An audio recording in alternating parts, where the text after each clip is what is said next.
Okay, I have with me today Attorney Michael McCray, someone for whom I have a lot of respect.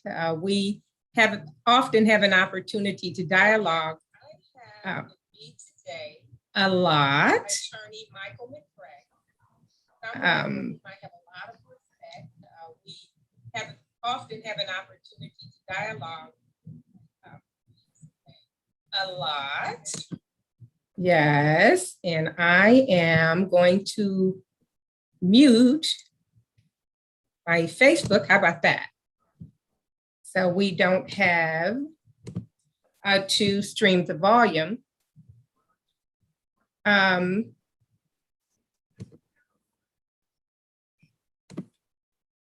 Okay, great.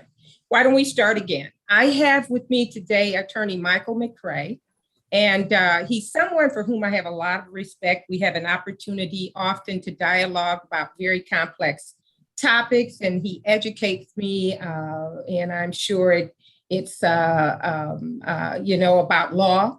And Michael, I will give you an opportunity to present yourself because no one can tell us better who you are and what you do than you can. So why don't you just start by telling us a little bit about what you do and the things you're involved in.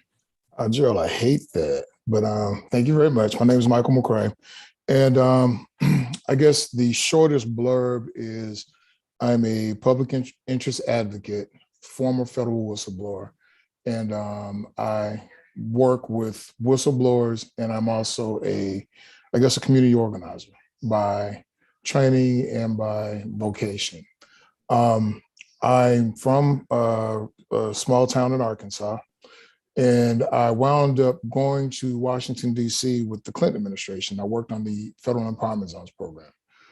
During that time, it was a dream job for me because I was able to help for the work on the revitalization and economic development of communities kind of like my hometown. My hometown was once ranked the worst place to live in America, actually 2 years in a row. So I had a commitment to community, a commitment to kind of fighting the good fight and rebuilding economically devastated and underserved communities. Unfortunately, I discovered a $40 million, essentially a misappropriation of funding at the U.S. Department of Agriculture. I became a whistleblower, and that changed my life forever. However, I decided to lean into it, and becoming a public interest advocate on whistleblowing became kind of my life's work. Currently, I am the co-founder and co-organizer of the Whistleblower Summit for Civil and Human Rights. Well, now it's the Whistleblower Summit and Film Festival, along with Marcelle Reed. She is an excellent community organizer who was who blew the whistle on Acorn.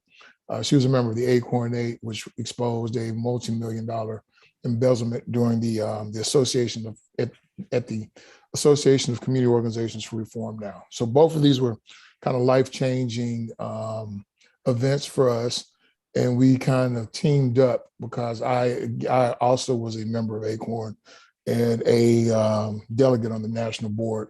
I actually was the person that brought the issue of whistleblowing and not predatory lending, but actual mortgage fraud to Acorn. And so this was before the housing bubble blew up. There were grassroots organizers that were fighting that we could kind of see what was on the horizon. And that actually came out of Georgia Acorn. I really, at that point in time, I was working with a minority-owned boutique hotel development company that owned a historic hotel on Peachtree Street. African-American owned it. And we became an early victim of what we now know as mortgage fraud back in 1999. The case actually went to the Georgia Supreme Court. So it's kind of interesting that when people think of Acorn, they think of little old ladies, but Georgia Acorn stood with us because they thought that if someone could steal a hotel that's actually on the National Historic Register, then no one is safe. The little old ladies aren't safe, the churches aren't safe. So we had a test case. Going through that episode is how I met Marcelle. Once there was an embezzlement exposed within Acorn, We formed the Acorn 8, which was essentially the 8 board members in Acorn that decided to do the right thing following that embezzlement. So long stories to say, I'm a public interest advocate. I also have a particular skill set in community organizing, which is what Acorn has some of the best organizers in the country. And I believe that's going to be the topic of our conversation. It is. Michael, as you know, in fact, you and Marcel invited me at one point to present your LEA in Washington, D.C. During your whistleblower summit. And it is very much a part of what propels us at Honest Inc. Is really getting some serious reform accomplished in the way of policing. And we know that that is a super large task. And during my conversations with you, you often talk about very specific precepts that you've learned through Saul Alinsky pertaining to community organizing. And it seems to be one of your strong suits.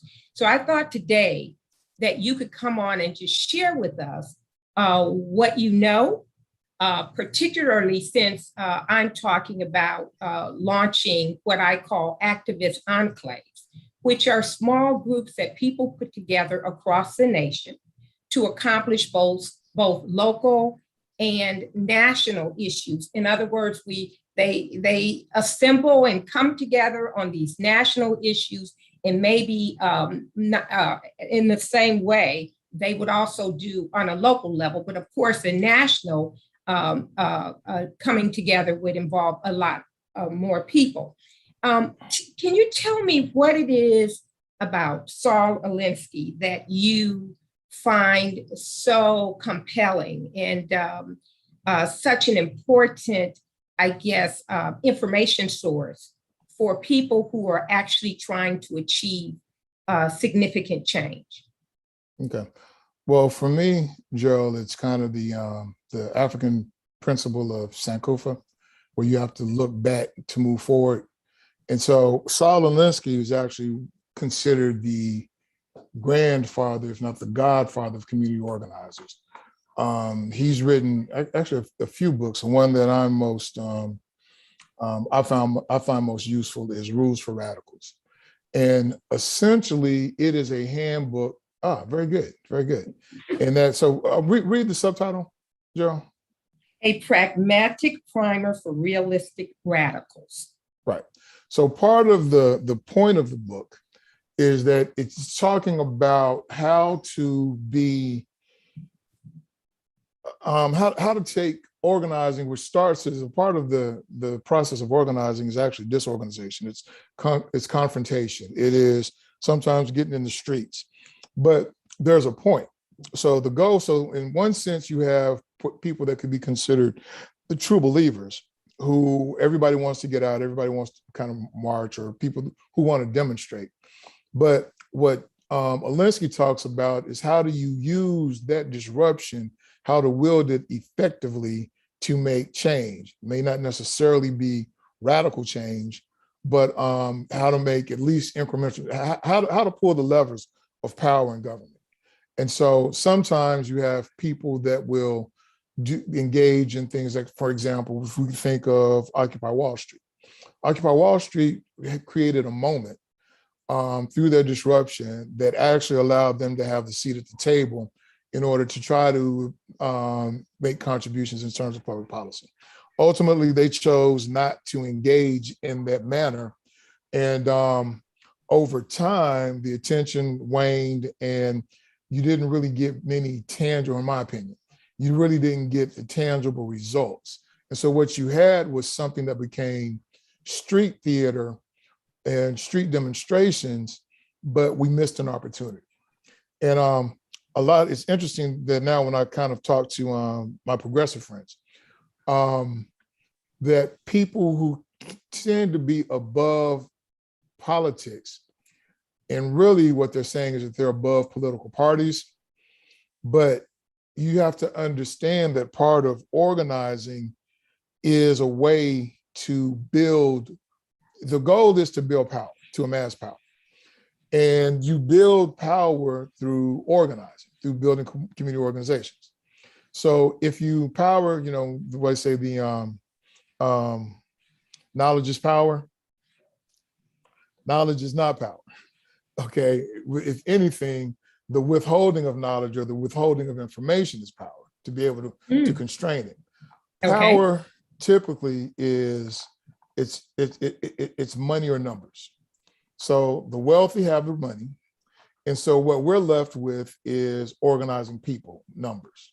Now, typically, well, historically, when people talked about community organizing, you would really think of it in terms of geography. You would organize within a political district. You would organize a city. You would organize a neighborhood. Sometimes you could organize ethnic groups, a Black cohort. You could organize a Hispanic cohort. But technically, all the principles of community organizing apply to any community. You can organize any community of interest. So in some sense, people, you know, when I talk about Saul Alinsky and Roots Radicals, people start to talk about, they'll say, you know, that old thing, because we're talking about a book that was written, what was it, in the 60s? 1971. Yeah, 70s era. 1971. Yeah, but the principles are still applicable. And so kind of when you talk about ACORN, now Saul Alinsky's organization was the Industrial Arts Foundation. And after he passed away, I don't, you know, it's based in Chicago. I'm not sure. His theory was this: in order to build large organizations, you have to build an army of organizers. And how he defines organizers are the people that help to build the organization, which are different from leaders. Because there's a lot of times there are people that'll want to move to the forefront. They'll take the mic, they'll take the spotlight, and you need them. But a lot of times the leader without an organizer to build the room, to master the crowd, you know, they can become, one is they're less effective. Because again, if you can't build that strength, you know, it's kind of you're what's say talking loud but saying nothing. So in his idea, you have to train organizers. And he created an organization that was, again, this Industrial Arts Foundation. And mind you, a lot of his tactics you would see in the labor movement. As African Americans, we tend to think of the organizations that do the organizing for us tend to come out of the civil rights model and the civil rights movement. And that model, a large part was from the churches, where you had Martin Luther King creating the Southern Christian Leadership Conference. The NAACP, we tend to deal with it from a nonprofit perspective, which creates certain constraints. So and some of those constraints are, you know, you're limited in terms of political speech if you're operating under a 501c3.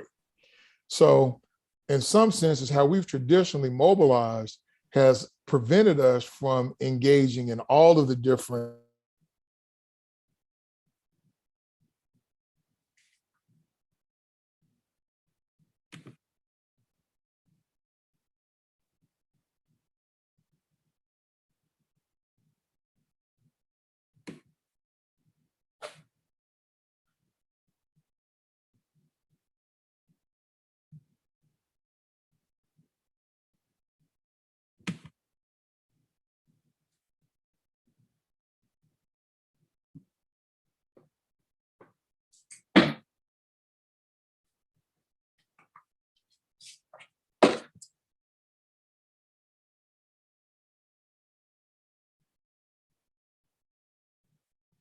Are you there? We just lost our guest. Hopefully he will call back in. I thought what he was talking about was quite interesting in our tactics of organizing with respect to churches. And something that Saul Alinsky also said was that basically you need numbers. You could leverage your political power, but also if you didn't have the numbers, then you actually should probably conceal that you don't have the numbers. Hopefully our guest will call back in. and we can continue this compelling conversation regarding Saul Alinsky and being able to organize very effectively. You know, until he does call back, I have been reading the book. And the interesting thing that I found about the book is that it presents some very tangible tactics for being successful when it comes to community organizing. I'm trying to see if our guest is here. It's clearly dropped. But it talks about some interesting, has interesting perspective on organizing. For example, what was really clear to me is that many of the things that we think about as we become frustrated with, I think our guest is back with us. Okay, great. I was talking about that, Michael, hoping that you would call back. The fact that as I read the book, one thing that was really stood out to me is that as a race of people, we become very disenchanted when we see politicians and people with changing morality, right? They tell us one thing and then they do another. And Saul Alinsky, can you see me? Yeah, I see you. I turned my video off because I'm having some type of network connection. I'm hoping so that we won't talk. We get one can speak and the other. Let's try to do it that way. But Okay. Continue what you were saying. But I'm here. Okay, great. I thought it was just interesting that he talks about changing morality, and he actually suggests that you should use changing morality because basically the means are going to justify the end. So when you use the means, then you need to have an explanation for that. And he talked about Hiroshima and the use of the atomic bomb and how it wasn't absolutely necessary at that time, but how America then justified its use in order to clothe its acts in morality. But I'll let you get back to what you were talking about when you were talking about the entire organizing process. And so I'll just allow you to pick up where you left off. Okay. I actually kind of forgot exactly what point I was on. But essentially I was talking about that we were building organizations, the difference between leaders and organizers. And so if you want, to build power, you have to build powerful organizations. So if you want to build a church, I mean, if you wanted to advance religion, you organize into churches to do this. If you want to fight a war, you organize a military, you organize army. So these things that become necessary means to that end. So if you want to will political power, you organize political parties. These are the institutions that allow us to magnify and leverage our power. Now we have some people that say the left and the right, they're the wings on the different wings on the same bird. And so it's in that I was speaking about progressive who feel like they're almost above political, if not above politics, they're above political parties. And so you wind up with these situations where they have passion and they're fighting a good fight, they're fighting for a good cause, but they're less effective because they've essentially shunned the organizational structures that allow them to pull the levers of power. So that tends to be kind of one critique. And he had given really, I think, a lot of thought to that. For example, I remember when in the book reading, he talked about if you don't have the numbers, then you don't try to use the numbers. You try to convey that there are a whole lot of more people behind you than there are. That's projection. So if you have the numbers, you show the numbers. If you don't have the numbers, there are other tactics. Exactly. So then you try to project strength. So again, all of it's about power. It's all about a power dynamic and what to do when you don't have it. Okay. And so again, the simple thing where if you're rich, you got money, you buy what you need. When you're putting in essentially sweat equity, that's what the book is about, is how to leverage, how to grow.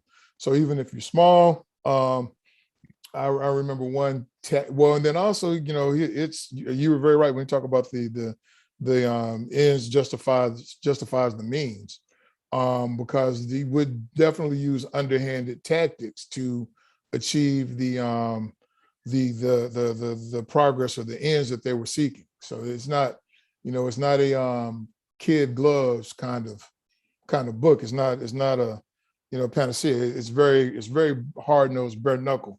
But this is information that you need in order to become effective with your campaigns and to effectively wield power. Now, today we have the advent, again, I'm going back from the time that what is the 71 year, what does this book written in the 70s have to do with today? You're still dealing with, and you can organize any community of interest. Right now with the internet, it just allows you more ways to communicate, more ways to identify. Our community may now just be people interested in law enforcement reform. We can start to define, and subdivide our own specific community that we can organize around. So the principles in Rules for Radicals are still the same. We just have more tools. And the most effective actual organization, after Saul Alinsky passed, the most effective organization that was carrying out his model of building an army of organizers was actually Acorn. And so that's where you start to talk about Acorn is grassroots organizations from all across the country that come together under one umbrella. But again, so you've got some of the best grassroots leaders were in Acorn, all across the country. And there'll be names that you've never heard of, because another benefit of Acorn, again, when you're dealing with the organizer model, is you don't have that front person. You don't necessarily have that Al Sharpton, that Jesse Jackson. For the longest, the face of Acorn was 4 little old ladies. And you would always see these, it'd almost be grandma in heels, church hat, pocketbook, purse. But people didn't realize, so they would look at something that would appear to be a mom and pop organization. They had no idea it was $100 million corporation that was behind them.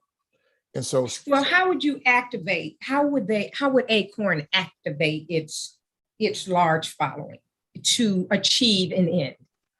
Well, it's structured differently from our typical, the church model, the nonprofit model. So it's kind of, how does any labor union activate?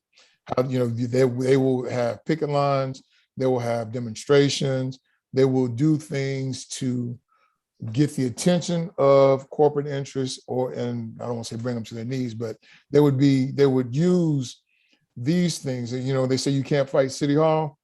Well, you can fight the mayor.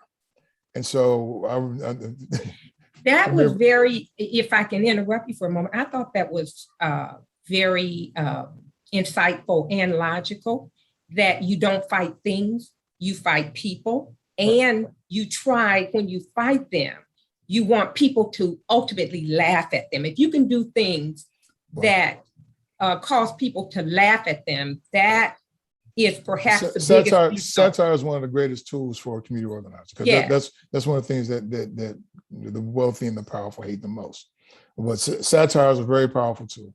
And again, effective communication is very powerful. And and I hate to say this, but in my opinion, it's one of the things that the Democratic Party is very poor at in terms of messaging. Is we're very erudite and come up with great policy prescriptions, and we always talk in full paragraphs, full sentences and paragraphs, and we get our clocks cleaned by people who can put stuff on a bumper sticker. The messaging is so much clearer. So strong communications tactics, powerful messaging, the use of demonstrations. These are all the tools. These are all the tools in the toolbox. Something else, if I can interrupt you, one thing that I thought was really, really, really interesting. He talked about inertia, using there may be people who are not really even involved, but they are doing something that if they were doing that thing in the place where you are doing your thing, if you can move them there, then they can be enhance your effort. I thought that was really interesting. Right. And the fact that the issue, I'm sorry, go ahead. Oh, go on. Go on. Well, I'm saying it seems to me like the issue that you're getting to is in terms of building organizations, the difference between a single issue organization and a multi-issue organization. See, a lot of times we run into with us, civil rights is our issue. And a lot of times the churches and nonprofits, they're single issue focused.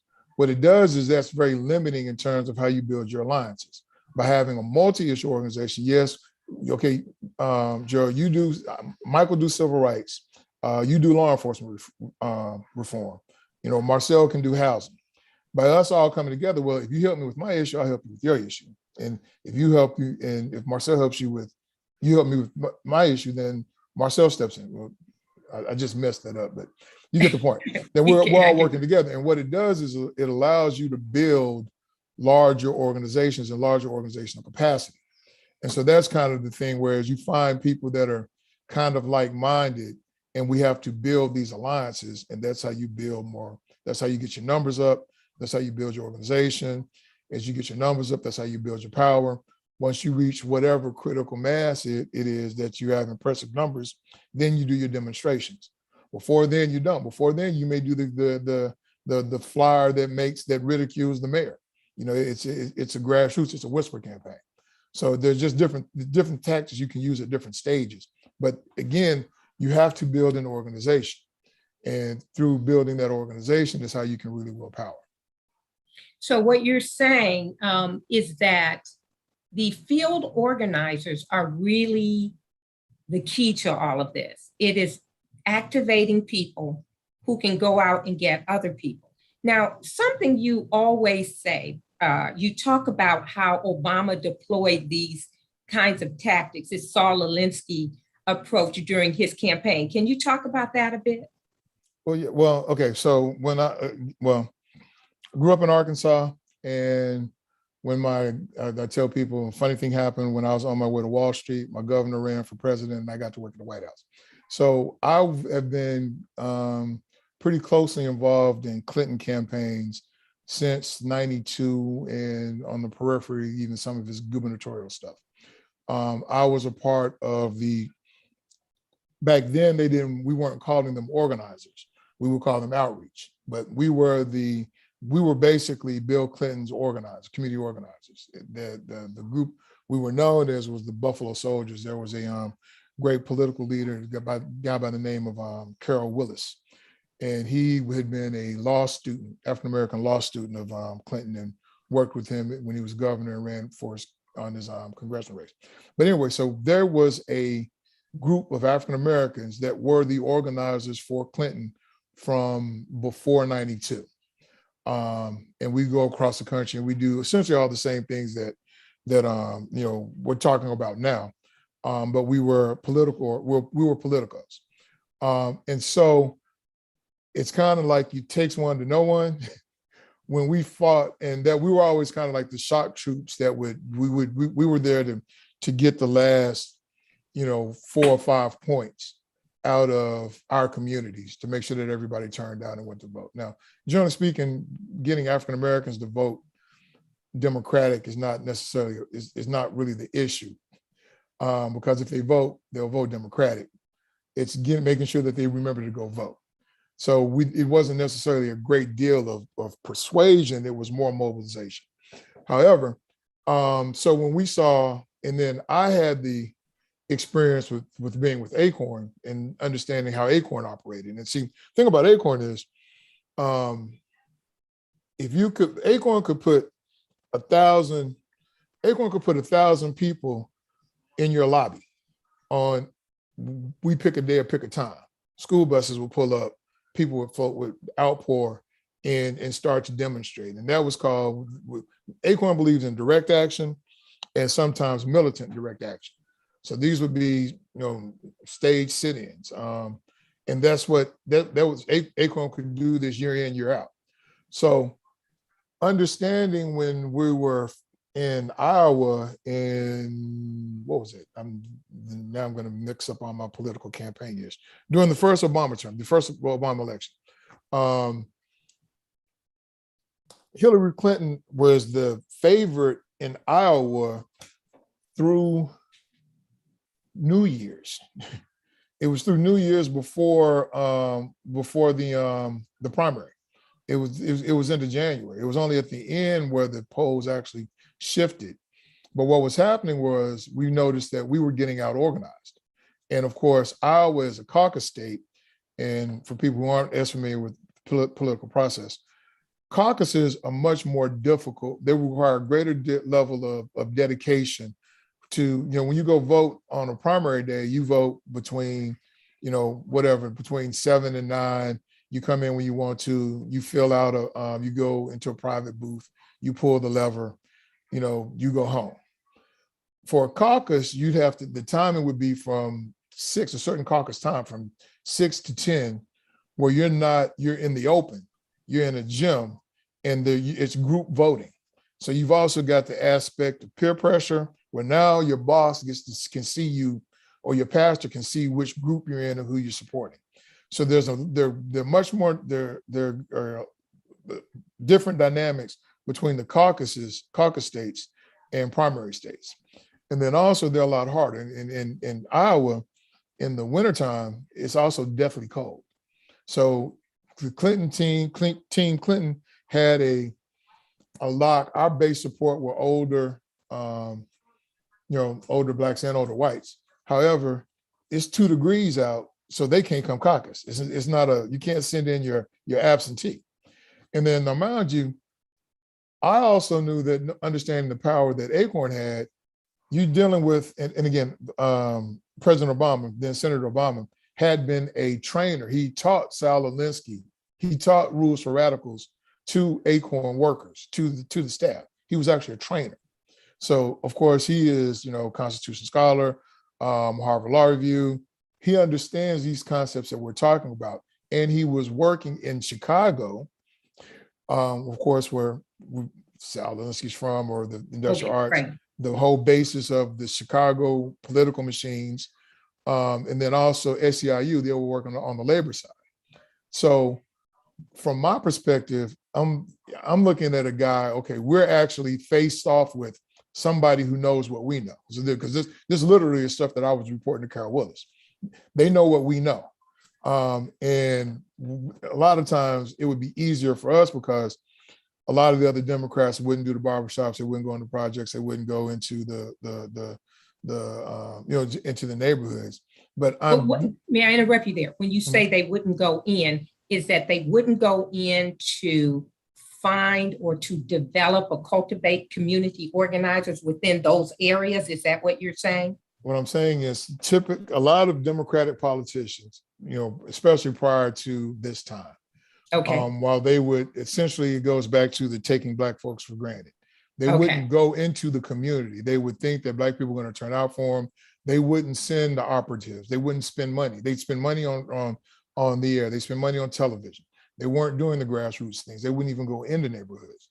Part of what what Clinton figured out is, because African Americans are such a strong base in the Democratic Party, all he had to do was basically be even, or he could be behind another Caucasian candidate. But for the African American turnout, as long as we kept him in fighting distance, the African American vote would decide the election. So that's a lot that strategy had worked for him through through his governorships, through Arkansas, into the it worked for him his entire presidency. The time it didn't work for Hillary was when we actually had another actual person who could pull Black votes. That's when that's what stopped the machine. But a part of what was going on then was that the HRC, the Hillary Clinton campaign, also kind of took the Black votes for granted, or took the Clinton machine's ability to turn out the Black vote for granted. And I was ringing the alarm because I was aware of what Acorn is. Gerald, if Acorn could put 1,000 people in your living room, Okay. Acorn can put 1,000 people in a caucus site. So I was here. That was my big fear. I was like, guys, this is not what we normally deal with. This organization here is different from any campaign that we've ever run. And that's ultimately what was used against us. That's why they were able to, the Clintons won the larger states, the larger primary states. The Obama campaign cleaned up on all the caucuses, basically swept the caucuses. And it's because of the field organizing. They had the model they knew. So, and it was always funny because we would be, in organizing, you invest early to build these relationships. A lot of times the Democratic Party puts in Black folks to do outreach almost at the last minute, the last 30 days, last 2 weeks. It was the stuff we always complain about. And it was literally, it felt like leapfrogging. By the time they're calling us in, we're running into the Obama people who are leaving town. They've just done, they're going on to the next one. So we're always playing catch up. But so that's what I was saying about you have to understand the strategy. And here's another thing. What was interesting about Obama is that Acorn is its own party. People think of Acorn, they like, and especially the right likes to say that Acorn are Democrats. The political party that's Acorn is a party called the Working Families Party. It's actually a regional party in the Northeast. They align with Democrats for things that support essentially working families, but they are actually an entity outside the Democratic Party. So now I've got a president who came into a political organization, came through a political organization that was actually outside the party.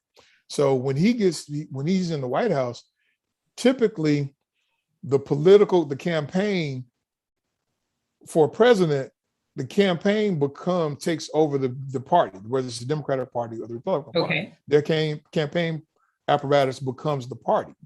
Right. Obama didn't do that. Obama created OFO or what was I remember? OFA too.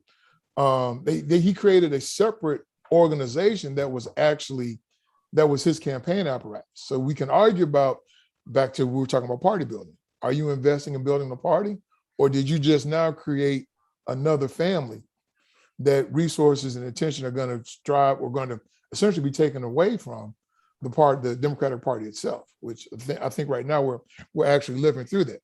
Now we've seen that other people who have run for president have created organizations from the remnants of their campaigns. Jesse Jackson creates Rainbow Push out of his failed election.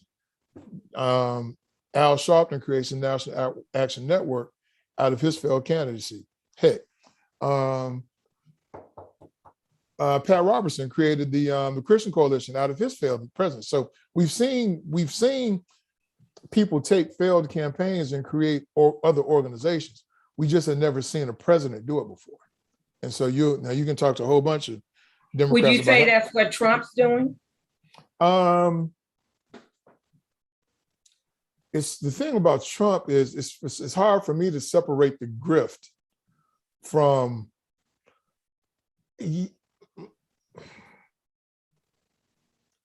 what is the organization? He has a coalition. He has a cult. I'm not sure that I can't really identify the organization because all of his organizations tend to be cons. You know what I mean? From Trump University. I mean, there's so many of these things they're not actual organizations. But yeah, you can also talk about the Tea Party. Essentially, the Tea Party used a lot of the tactics that because mind you, once you had this African-American male become president of the United States, the Republicans did read the book. They went and they read Saul Alinsky just like you did. And they employ the same tactics on the right that Alinsky did. It's all organized. If you think about even all the way back to Bush v. Gore, and because I was just watching this documentary about I think it was called 537, the votes that flipped Florida that changed the election. Essentially how they stole Broward County, Miami-Dade. County was through a fake grassroots protest. There was a demonstration That was what they call the Brooks Brothers protest. That's classic South. That's classic Alinsky. So, and a lot of, I would say, as I read the book, in fact, I found a lot of parallels in my book, believe it or not, between Saul Alinsky and my book. I think a lot of what he wrote is sort of intuitive if you're doing this work. I do think he spoke to some things that were very compelling as well. For example, he talked about really getting people to like what they were doing, whatever actions they were taking. Mm-hmm. And also, I think that the organizing, the importance of the middle class, mm-hmm. What he called them, the have a little, want more, mm-hmm. and how we can try to, because they are not going to do very much. Back to what you said about Obama, how Obama went, and he went towards the have-nots. Am I correct? That he really put a lot of energy into the people that Saul Alinsky said they had a glimmer of hope, because he was talking about the have-nots may not be as available really for activism. Well, but if you can sort of light that glimmer of hope, you could really get them engaged. The cohort that I would say for Obama was Obama created a youth movement. So now, see, when you have all the Democrats, they talk about the stats and all the early polling. Now, mind you, polls don't vote. Polling is not voting. And a lot of times you can talk, but go back to Howard Dean, John Kerry. They would always talk about, when you looked at the polls, we're winning the youth from 18 to 24 to these different categories, and everybody was always depending upon, well, let's make sure that if these people turn out, if these people go vote, we win. But the people, a lot of times, those folks have always been many political ship has crashed upon those shores, trying to get them in. Now, Obama was created a youth movement and was actually able to deliver. And for a while, the Democrats thought that Obama had cracked the code and that we could, all this knowledge, this would be manna from heaven that would now be infused into the Democratic Party. Well, it was infused into OFA, an offshoot that was separate from the party. And which is Obama's organization. Right, it's Obama's organization, not the party. Okay. Which is why we lost, I would argue, is why we lost 1,000 seats during the off-year elections, and we lost 25 state houses.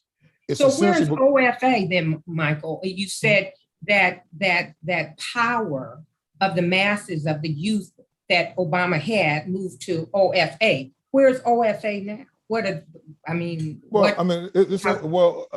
the one vote, the one election that OFA made sure that it won was his reelect. That's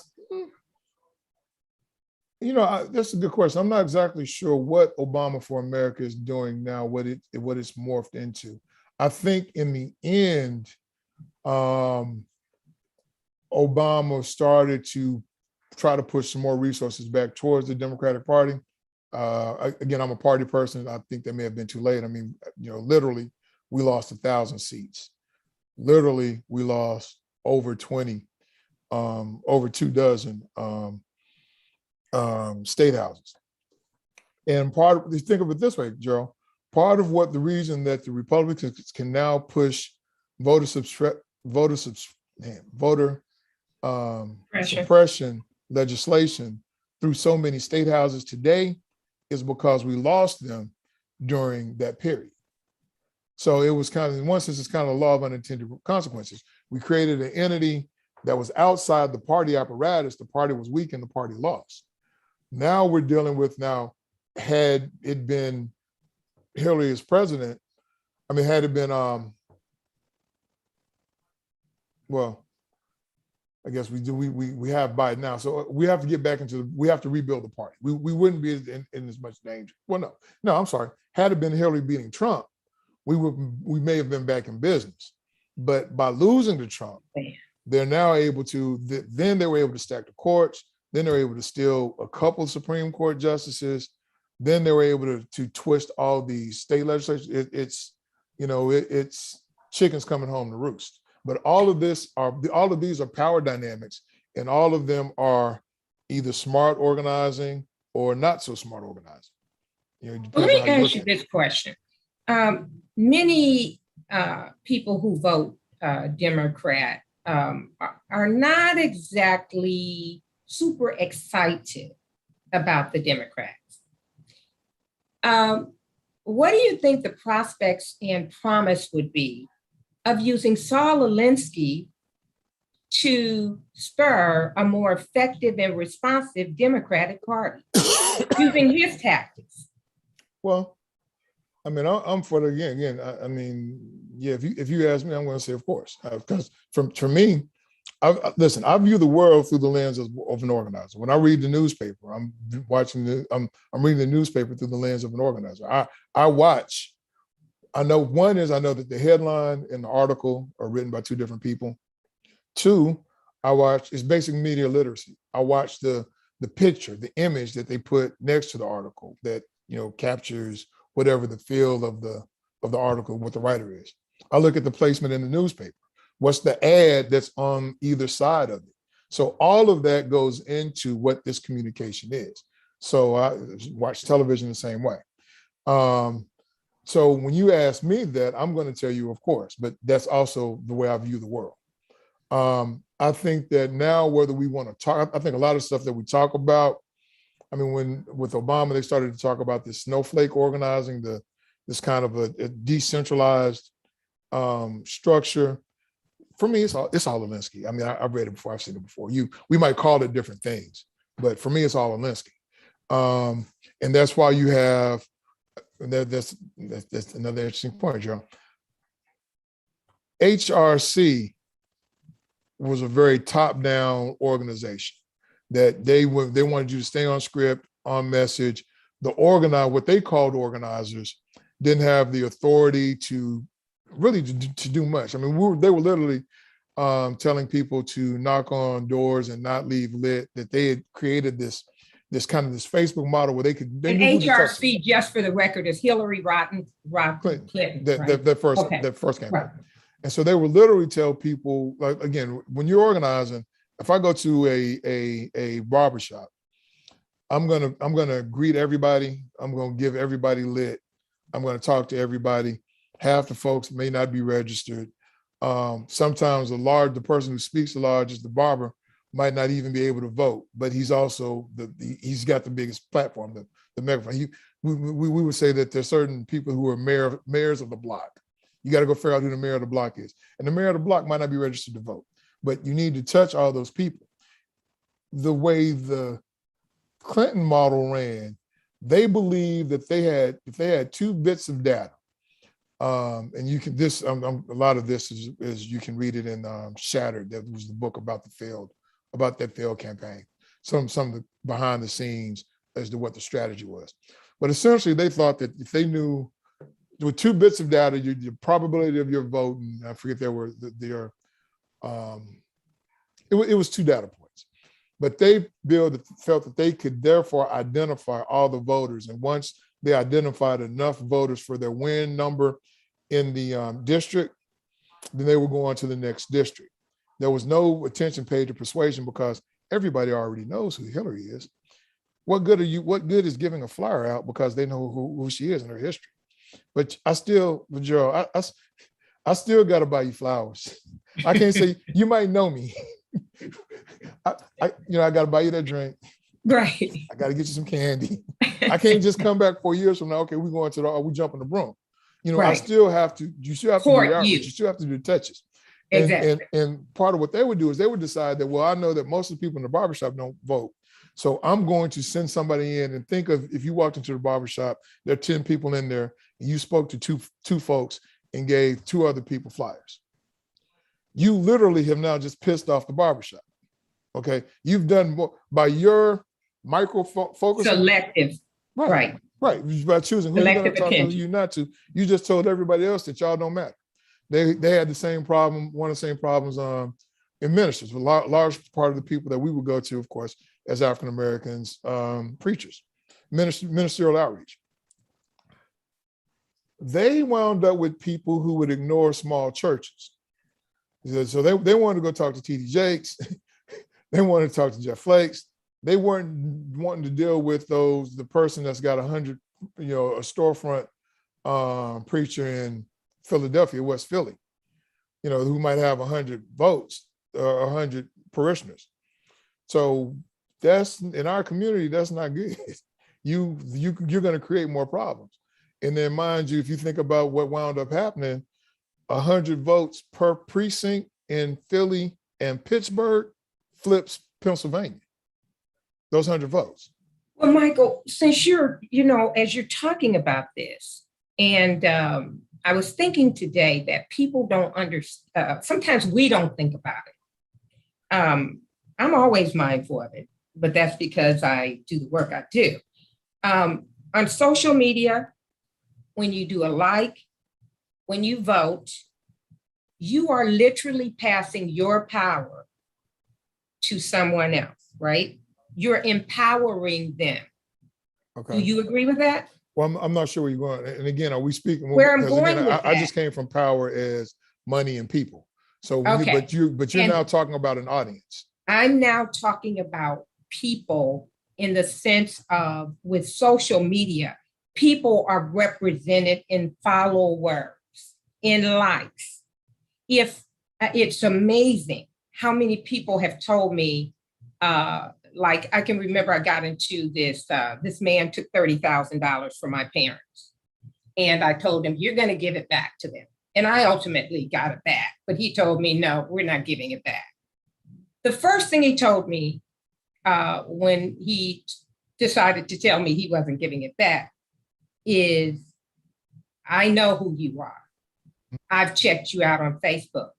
Even corporations, if you attack their pages, those corporations, I know from inside personnel. Hang on for 1 second, okay. Gerald. I lost you at social media likes our audience. What? Okay, obviously when Saul Alinsky wrote his book, we didn't have social media like we do today, right? There's an incredible amount of organizing that occurs through social media. Right. And if you've got 1 million followers, then that is equivalent almost to being able to tell an elected official or politician, I can put 1 million people in your lobby today. It's more than that. It's not. That's not the same.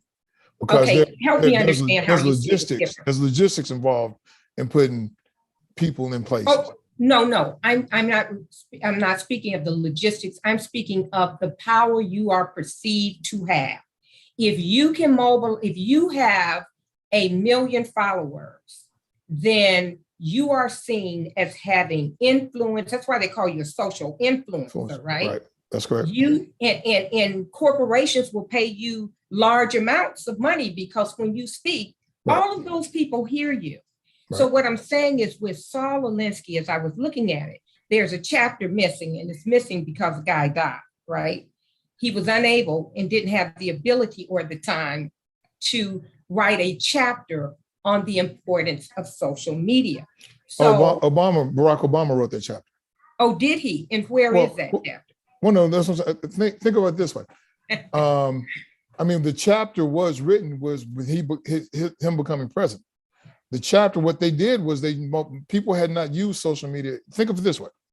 In political speak, you traditionally would speak of earned media and paid media. Paid media was advertising campaigns.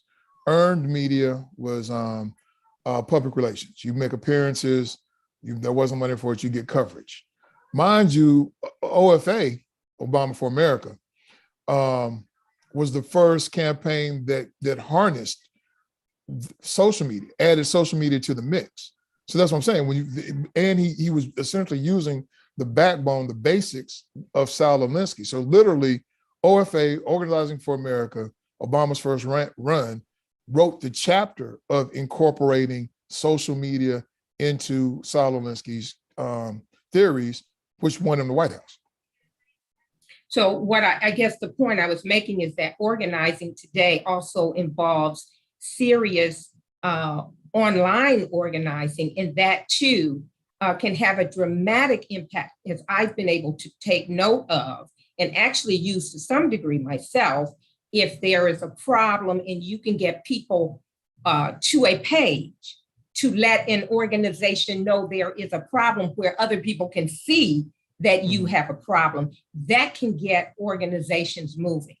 So tell me this, Saul Alinsky said something about creativity in organizing. For example, he talked about going into I think it was a music hall, and he had said that's tactics. Well, let me give you another example. Okay. Because I personally hate that one because I think it's yeah, that was really different.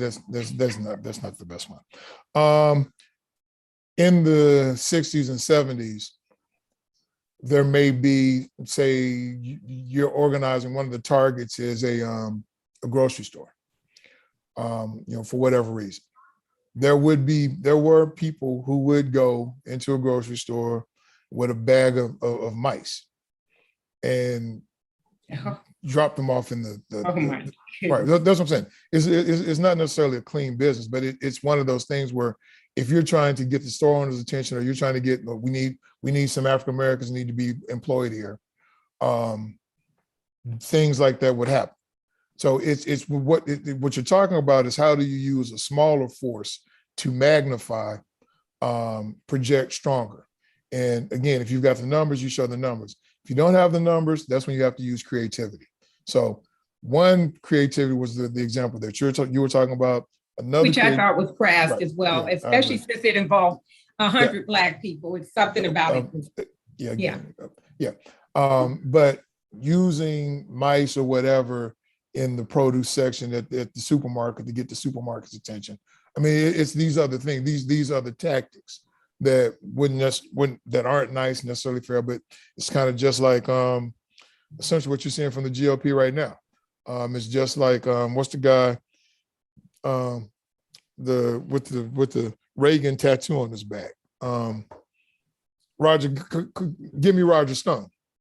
Oh, okay. Roger Stone has no cut card. He'll do whatever, whatever lies Steve the chill. Then it goes back to the the ends justify the means, is for their perspective is. And so it's also harder to get people to think like that if they're organizing from the structure of a church. Well, Michael, they don't necessarily, we won't feel that way. We won't necessarily play that hard, but that's what's being done. I promised I would keep you no longer than an hour. I'll give you some more time because this is livelier than I thought. We can extend if you have more questions. I want you to trust me, Mike.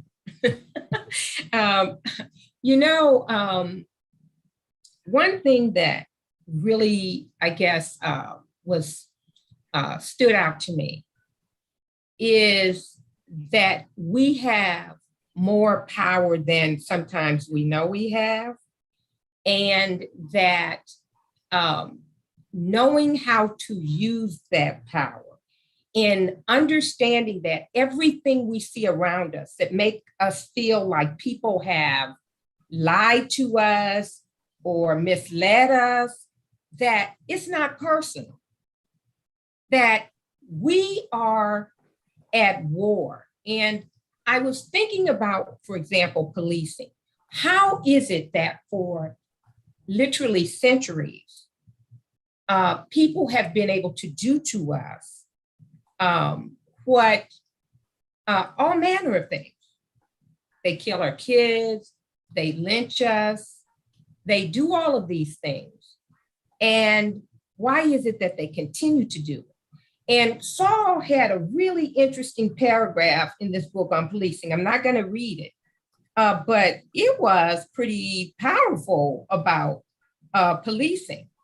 And I don't recall which one you're talking about. It was, he was talking about going all the way in On police? on yes, law enforcement. I mean, he was literally, it sounded like he was even encouraging at some point some level of as opening combat as a potential option. But what was interesting to me is that he recognized that people are literally at war. And I think America has been at war with Black people, but I don't think Black people have been at war with America. We have morality and in many things that curtail our actions. Whereas he really made me understand, which I had already come to that conclusion, that for others, there's just no limit to what they're willing to do. And so that's probably why when you look at this, pardon me? You're saying that today? Yeah, I mean, that's we had an insurrection in the Capitol. Exactly.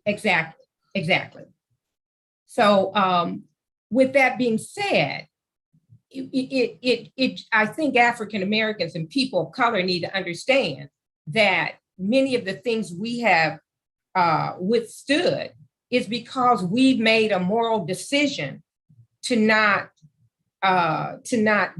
digress to certain levels that other people really have no problem digressing to. And when you have that kind of dichotomy, it's very hard to win a war if someone's dropping a bomb and you are protesting. Well, on that point, Joel, I mean, I'll go to MLK on that one. You kind of have a choice between nonviolence and non-existence. If they've got all the bombs, they got all the tanks, they've got all the ammo. Are we? And essentially, it's the difference between a revolution and reform. I mean, absolutely. Yeah. And so I'm like, okay, guys, while I may agree with you that we need a revolution, we're not ready for a revolution. We're not we don't have ammo. We're not out in the survival camps. We're not doing all the training. We don't manufacture the guns. We don't manufacture the ammo. For the most part, we don't what they call it, pack our own ammo shells. We're not ready. So and it's always interesting to me when I talk to people who want to vote in a revolution. I'm like, I'm not sure that word means what you think it means. If the use of the voting process is always a form of reform, to actually go the other route, what is it? The tree of liberty must sometime from time to time be watered with the blood of tyrants and patriots. That's kind of how we got here, but we're not. And then now with technology and everybody knowing, tracking, and your phone spying on you, and that's not, revolution is really not where we need to go. But we need to be as progressive in terms of the reform that we can build within the system. And that's why I get so frustrated, because we have a large number of people who have thrown their hands up for both parties, and therein lies the margin of victory for Republicans, is the folks who just decided to opt out or third party or write in Jill Stein. Those votes could have saved the Supreme Court. Those votes could have saved 300 federal justices. I mean, it's not, it really is kind of life or death. And we can sometimes we're playing with it. And he talks about non-participation really not being an option. Right. Not if you are. Let's decide with the oppressor. Yeah, exactly.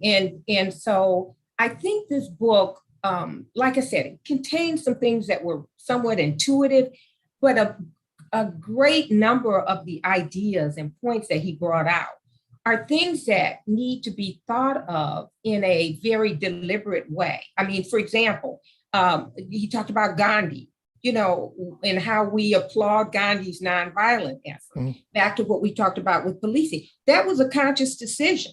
Do you go and do you take on a nation, for example, of police officers? As you sometimes hear people in the quiet corner say, oh, we need to get our guns. And, Right. and of course, well, you're probably talking about bloodbath at that point. But he recognized and helped people understand that it's okay to make choices, recognizing who you're confronting and what resources they have in comparison to what you have. That there is nothing wrong with making a decision that violence is not the right approach for this particular problem, but that then requires that you become maybe even more creative in your approaches to becoming active. Right. So, Joe, was the time well spent reading the book, or as I had advocated that you do this for a few conversations, now that you've finally done it, do you understand what I was trying to convey? I absolutely understand what you were saying. And I'll tell you something that really hit home with me is that we have been working across the nation and we don't have, quote, a membership sort of structure. We've galvanized people around the idea, but I think that after reading this book, it became clearer to me that there's a need to be more deliberate about the actual creating and developing and cultivating organizers who can really carry that message and orchestrate and help direct the activities and what we achieve. And so from that perspective, I thank you, Michael, Attorney Michael McCray, for encouraging me to read this book. And I encourage everyone out there to get a copy of this book and to read it. And what I intend to do at some juncture, hopefully before the end of the year, Michael, is to actually take the principles in this book and to develop a training course for people in our organization so that as we begin our organizing activities, we help people understand the Alinsky principles, the importance of their actions, the value of their actions, and how they can use what they have to empower themselves, and maybe even look at, again, how they can make the Democratic Party or Republican Party more responsive to their needs. So I thank you for joining me today. I thank you for staying on a little longer than we had planned. And again, I will be calling you as I usually do. And thank you for all of that good information that you offer to me on a routine basis. Joe, I'll give you one more point. Okay. Now that you've read that, essentially what Marcel and I did was organize the most unlikely community of all, which is whistleblowers. So it's part of when people ask us, what do we do? How do we do it? How do we do what we do? It's essentially applying theories of organizing to a unorganized community. It's almost like, because of how difficult it is to be a whistleblower. Do you remember the Christmas, it wasn't a show, it was a Christmas Muppet presentation. And remember the Island of Misfit Toys? It was one of those it was, God, what was the name of that? Anyway, when I was young, when we were young, there was a Christmas story that one of the ones that we used to always come on. You were, I'm Mr. Heatmeyer, I'm Mr. Sun. It was one of those. And there was a island of misfit toys, and the toys were always mad and hurt because they were broken. The nose was broken off of Pinocchio, and they were like, nobody will want us. And there was a whole island of misfit toys. And in some sense, people who have gone through the trauma of being whistleblowers, a lot of ways are broken. And kind of what we decided to do, because you can organize any community of interest, we've worked hard, but that's what we do with the Whistleblower Summit, is the principles that we're utilizing are, we're organizing this particular community of interest, and we're broadening it to include the advocates, the media, pop culture.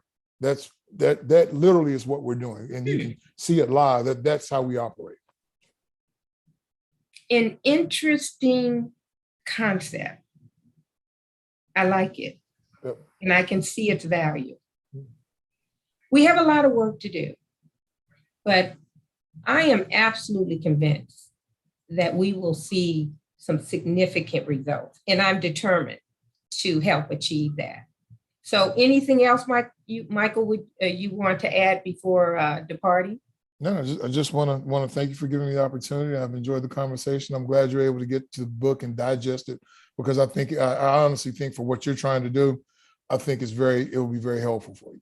And it'll also make some of our conversations go a little smoother so that we're on the same page. So yeah, I look further to further dialogue. Well, Michael, again, thank you. You know, I appreciate you and your honest perspective. You never hesitate to tell me what you think. And for that, I appreciate you. And you have a wonderful day and you stay safe out there. All right, you too. Take care. Okay, bye-bye.